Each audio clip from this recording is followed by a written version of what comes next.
Otep família, mais um vídeo no canal, desde já agradecendo a vocês, todas e todos, por estarem fazendo as inscrições no canal, por estarem compartilhando os vídeos, por estarem ativando o sininho, dando os likes de vocês, por estarem fazendo propaganda aí do nosso canal aí, nas redes de vocês. Muito obrigado a todas e todos que estão fazendo esse trabalho, né, de divulgação aí, muito obrigado. Este é o África no Centro, sejam todas muito bem-vindas e bem-vindos aos novos e novas inscritas. Como eu disse, esse é o África no Centro, o canal para a gente trocar ideias sobre a história do continente africano, das populações africanas no continente e na diáspora, dos legados que as populações africanas no continente e da diáspora deixaram, né, para a humanidade e que, infelizmente, têm sido suprimidas, têm sido escondidas, né, por conta do racismo estrutural. Mas o campo do panafricanismo está aí exatamente para fazer justiça a quem de direito. No vídeo anterior, a gente abordou, quando a gente falou do Dia Internacional, da Mulher Negra e Caribenha e do Dia da Mulher Africana, a gente falou de mulheres que, por exemplo, Teresa de Benguela, que controlou, administrou, matrigestou, né, o Quilombo do Piolho, e de uma maneira bem democrática aos moldes, melhor dizendo, das sociedades africanas. Lembrando que o quilombo, a palavra quilombo é de origem quimbundo, se escreve com K e significa acampamento de guerreiros e guerreiras. E mais do que isso, né, quilombo é uma organização aos moldes das organizações sociais africanas. A colega Marlana, amiga Marlana, melhor dizendo, ela fez uma pergunta se essa organização que nós citamos no vídeo anterior, né, no último vídeo, ela poderia ser chamada de comunismo primitivo. Comunismo primitivo, respondendo a Marlana, esse vídeo é para você, minha querida, tá? Comunismo primitivo, a partir da visão, da perspectiva de Karl Marx e Friedrich Engels, né? Você que é marxista ou é mais próxima desse autor sabe muito bem do que eu vou falar aqui, né? Muito melhor do que eu, inclusive. É uma visão que eles entenderam que se deu na mais remota antiguidade.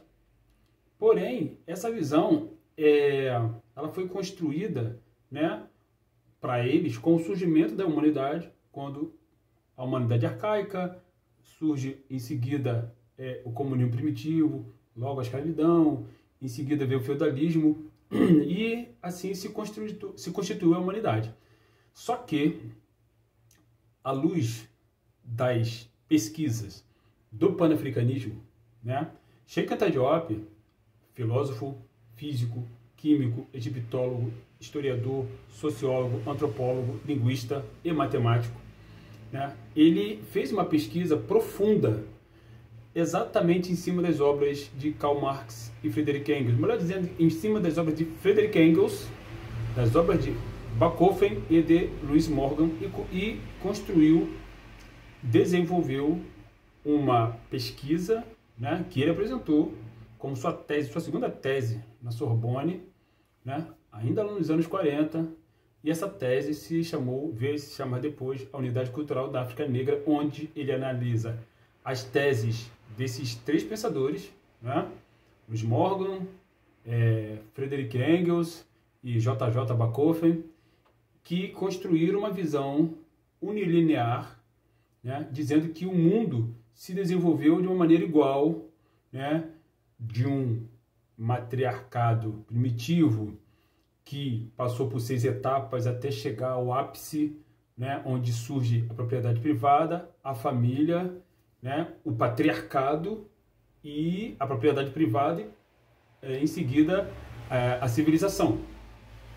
Só que Diop, ele diz que não, né, porque Diop ele vem de uma família, ele vem de uma organização social, ele vem de uma antropologia, de uma cultura absolutamente não diferente, mas oposta às sociedades europeias, que foram analisadas, foram a base para que esses autores, Louis Morgan, Friedrich Engels, J.J. Bachofen, pudessem construir essa visão que eles apresentaram como uma visão mais coerente dentro da sociologia, e que seria desta forma que o mundo inteiro teria se desenvolvido.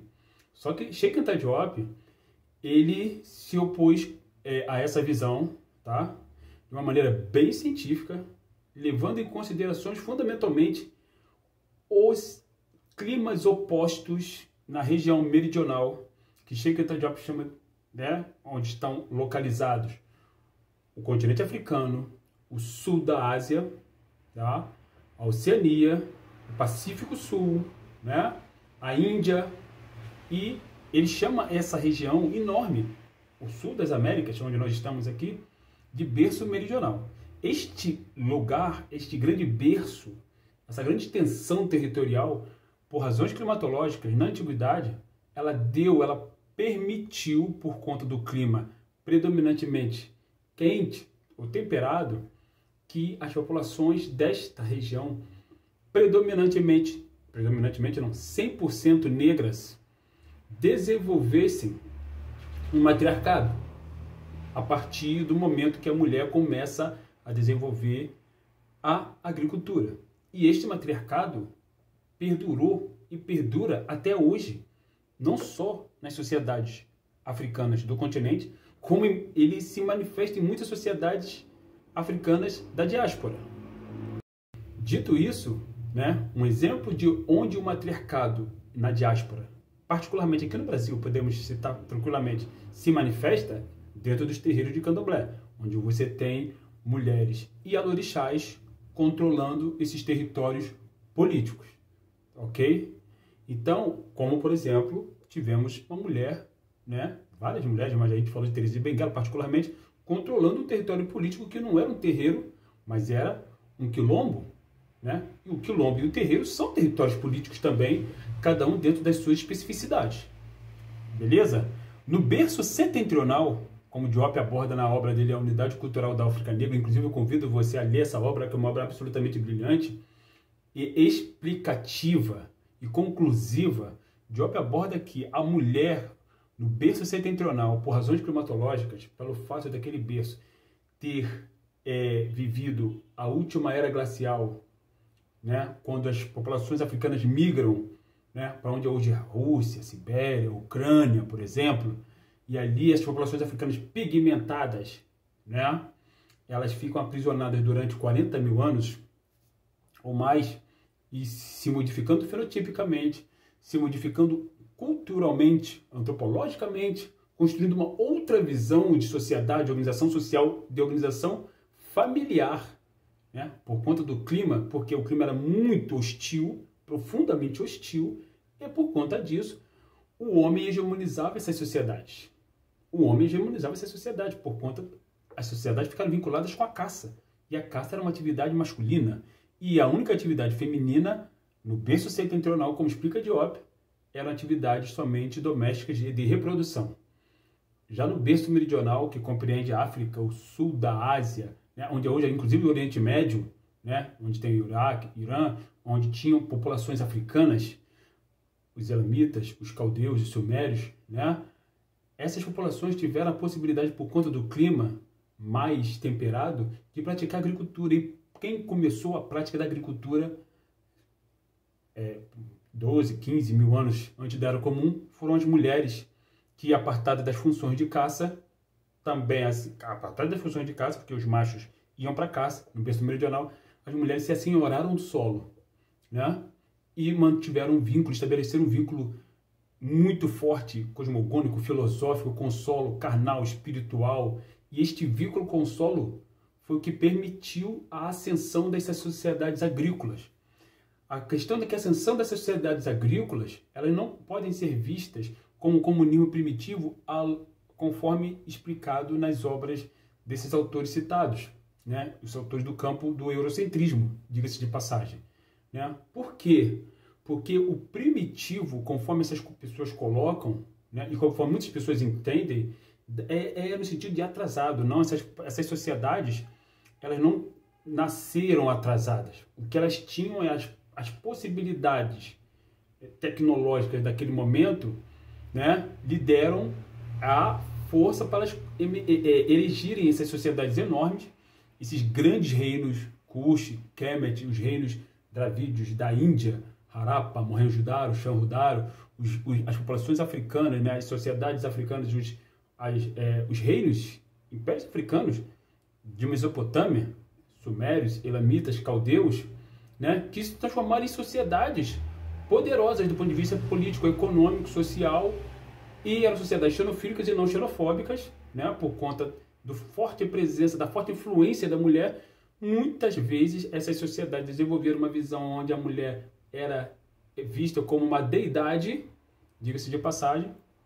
Então, temos aqui no berço meridional, né, perfeitamente explicada nas obras de Diop, não um comunismo primitivo, né, primitivo no sentido de atrasado, mas um comunismo, né, pode-se dizer assim tranquilamente, um comunismo que se desenvolveu por conta das necessidades e da realidade climatológica que essas sociedades encontraram e onde elas sobreviveram e onde houve a possibilidade de se criar sociedades cosmopolitas, abertas, territoriais, né? O contrário, exatamente o contrário das sociedades fechadas, muradas, né? Como as cidades-estado gregas, que as populações licodérmicas criaram posteriormente, quando saem daquele clima gelado, onde elas ficaram confinadas em cavernas durante muito tempo, e os seus descendentes, os arianos, né?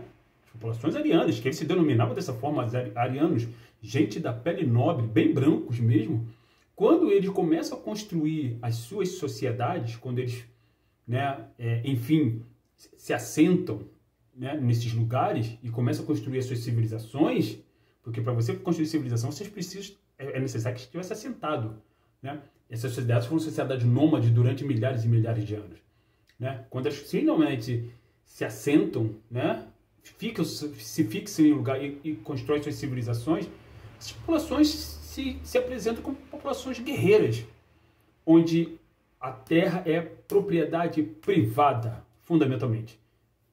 Então, você não tem ali um comunismo primitivo.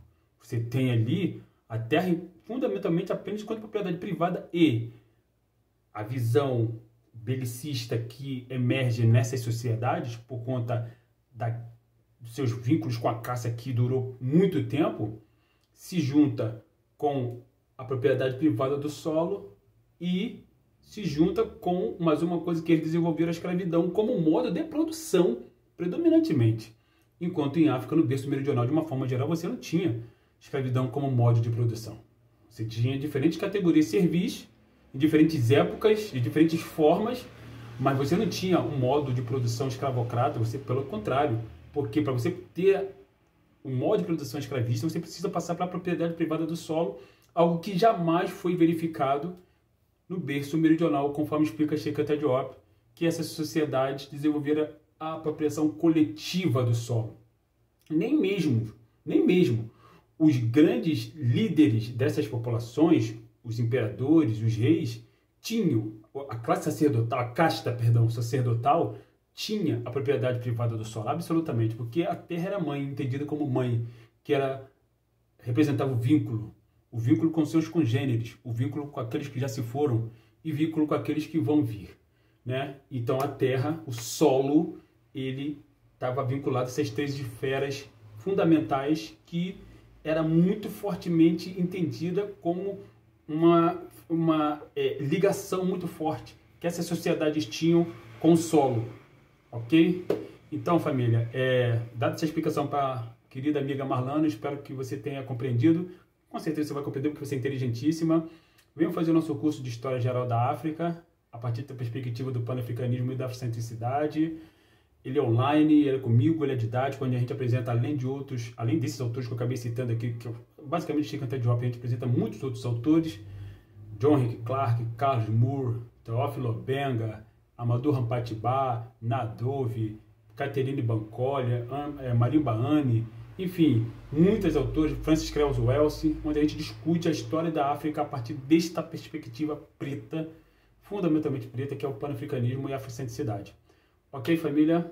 Continue fazendo inscrição no canal, continue compartilhando nossos vídeos, continue ativando o sininho e em breve a gente volta aqui para tocar mais uma ideia com vocês, Hotep, África no Centro.